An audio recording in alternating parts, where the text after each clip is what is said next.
Bon après-midi et merci de choisir la RTGA pour vous informer. Les chefs coutumiers de Massissi, Rutshuru, Nyiragongo et Walikale condamnent les massacres de paisibles citoyens en ville et territoire de Béni. Cette déclaration a été faite dernièrement à Béni. Suivez. Nous, chefs coutumiers des territoires de Massissi, Nyiragongo, Rutshuru et Walikale, devant Dieu le Très-Haut, et inspirés par le pouvoir naturel, nous légué par nos aïeux, condamnons avec la dernière énergie le massacre des paisibles citoyens d'octobre 2014 à ce jour à Béni et en territoire de Béni, et les phénomènes de kidnapping enregistrés par-ci, par-là dans toute la province du Nord Kivu, et exprimons nos condoléances les plus émues à toute la population du Nord Kivu et singulièrement aux familles éprouvées par ces massacres de tristes mémoires. Nous soutenons l'engagement du chef de l'État, son Excellence M. Joseph Kabila Kabange, président de la République, et la détermination de son Excellence Julien Paluku Kahongya, gouverneur de la province du Nord Kivu, qui ne cessent de fournir leurs efforts pour que notre province recouvre la sécurité et une paix durable socle de son émergence socio-économique. Nous soutenons à tout prix la déclaration de l'autorité provinciale, nous citons, Nord Kivu, province sans armes. Et de ce fait, nous lançons un appel pathétique à ceux-là qui détiennent illégalement les armes de les remettre acquis des droits. Clamons tout haut que le problème qui survient à Béni-Ville et en territoire de Béni n'est pas l'affaire de l'unique communauté Nandé, et moins encore une question de positionnement des leadership Nandé. C'est un problème d'intégrité nationale et plusieurs compatriotes y sont victimes ou perdent la vie. Nous demandons au gouvernement tant central que provincial de dénicher les instigateurs et commanditaires de ces atrocités, crimes et massacres et que la rigueur de la loi leur soit appliquée. Signifions à toutes les communautés que son Excellence Monsieur le gouverneur des provinces, bien qu'il soit nandé, il est le gouverneur de toute la population répartie en groupes ethniques. Quand il dénonce le mal d'où qu'il vient, ceci ne devrait pas l'opposer à certains membres d'une ou de telle autre communauté, ou même à des individus privés, car le sage dit en Swahili, Ubaya upakaliwe mafuta. Eu égard à ce qui précède, nous exhortons l'autorité provinciale de décréter une journée de prière et de méditation en faveur de tous les compatriotes farouchement abattus sur toute l'étendue de la province du Nord Kivu en général, à Béniville et en territoire de Béni en particulier, et que toute notre population prospère à la paix durable.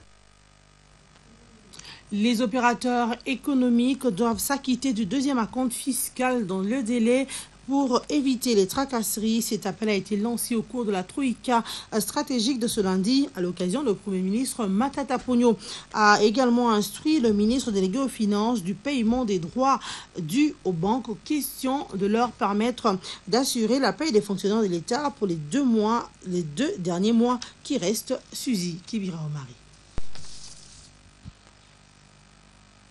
La 47e Troïka stratégique a été l'occasion pour les décideurs de la République d'appeler les opérateurs économiques à s'acquitter de leurs droits fiscaux. Matata Ponyo également a été saisi de l'assainissement du fichier au sein du ministère des Finances pour éclairer certaines zones d'ombre sur le personnel. Jean-Paul Nemoyato, ministre de l'Économie, a été instruit par le Premier ministre d'examiner toutes les questions liées aux arrangements institutionnels sur la fiscalité pétrolière. Il faut éviter de mettre les administrations fiscales dans l'obligation de devoir poursuivre et faire des suppléments d'impôts dans des conditions qui parfois créent de la tracasserie. Au ministère des Finances, il y a un travail qui se fait depuis maintenant quelques mois pour l'assainissement du fichier. Et il se dégage de ce travail que les statistiques démontrent qu'il y a un certain nombre de zones d'ombre qu'il faut clarifier très rapidement, notamment là où on n'a pas l'effectivité de l'existence du personnel pour un peu plus de 600 agents, que déjà il y ait un blocage des rémunérations et que ce travail puisse se poursuivre. Le ministère des Finances a été exhorté pour pouvoir très rapidement envisager le paiement des droits dus aux banques pour le premier trimestre, de manière à mettre les banques dans les conditions de pouvoir assurer la paye sur les 2 derniers mois qui restent de l'année. La Troïka stratégique a jugé que sur le plan international, les évolutions restent globalement assez difficiles. Et sur le plan mondial, On estime que ce n'est pas avant 2018 qu'on va enregistrer une petite augmentation de d'un peu plus de 2% de point de croissance.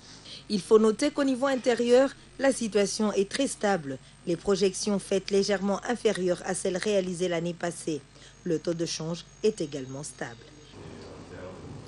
L'amour est plus fort que les épreuves. Cette déclaration de la première dame de la RDC, Marie-Olive Lembe Kabila, à l'occasion de l'officialisation de mariage civil de 298 couples des hommes en uniforme, une cérémonie qui s'est déroulée dans la province du Bas-Congo en présence du gouverneur Jacques Mbadou Sitou. Suivez son reportage. La province du Bas-Congo a vibré ce lundi au rythme de la célébration des mariages civils des hommes en uniforme. 298 couples, dont 191 militaires et 107 policiers, ont répondu à l'appel de la marraine de cette cérémonie, Marie-Olive Lembe Kabila, pour sécuriser leurs familles civilement. Des allocutions qui se sont succédées, les intervenants ont salué cette initiative de l'épouse du chef de l'État à travers l'AEMP, Association des épouses des militaires et policiers.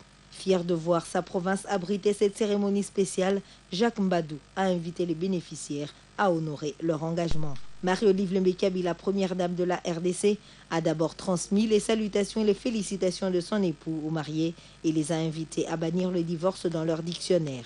Je préfère d'abord faire parvenir les salutations spéciales et les félicitations spéciales qu'il a envoyées à vous tous qui vous êtes mariés aujourd'hui. Voici les félicitations de votre papa. Boyamba yango na esengo. La Bible nous dit qu'il n'est pas bon qu'un homme soit seul.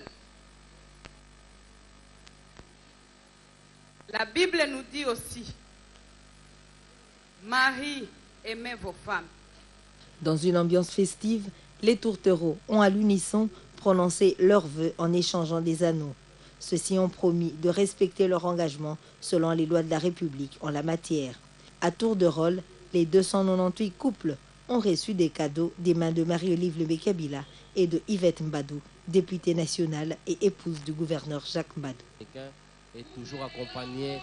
Tout à fait autre chose. Inauguration par l'évêque de Lebo d'un foyer social à Kamwesha, localité est située à plus ou moins 120 km à l'est de la ville de Chikapa.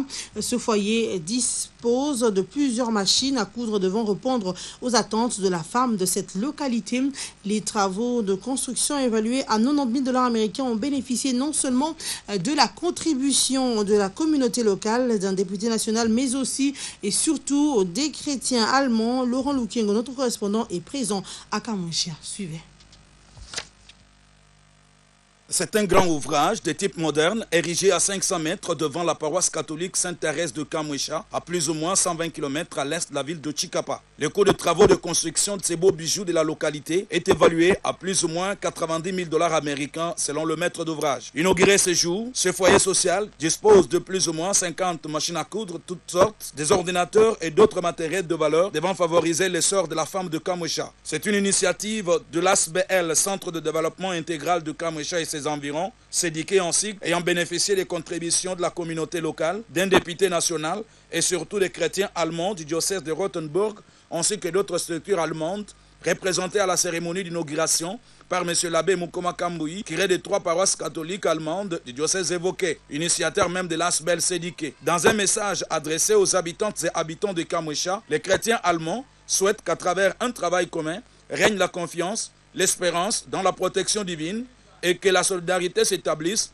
entre les deux peuples et surtout l'aide aux faibles de la localité. L'évêque de Lwebo, Pierre-Célestin Chitokomamba, qui a inauguré ce foyer, a non seulement remercié les partenaires allemands à travers M. l'abbé Mukoma, mais aussi le député national Théodore Kazadi Mouaïla, présent à la manifestation pour sa volonté de répondre aux attentes de la population. Le député Kazadi promet le démarrage au mois de janvier du projet de forage d'eau. Les moyens sont déjà disponibles, affirme-t-il. Les bénéficiaires ont accueilli ce foyer avec une joie immense. À travers des cérémonies coutumières, les mauvais esprits qui tenteraient de bloquer le développement de la femme de Kamwesha ont été maudits par le chef coutumier. Depuis Kamwesha, Laurent Lukengo, RTGA.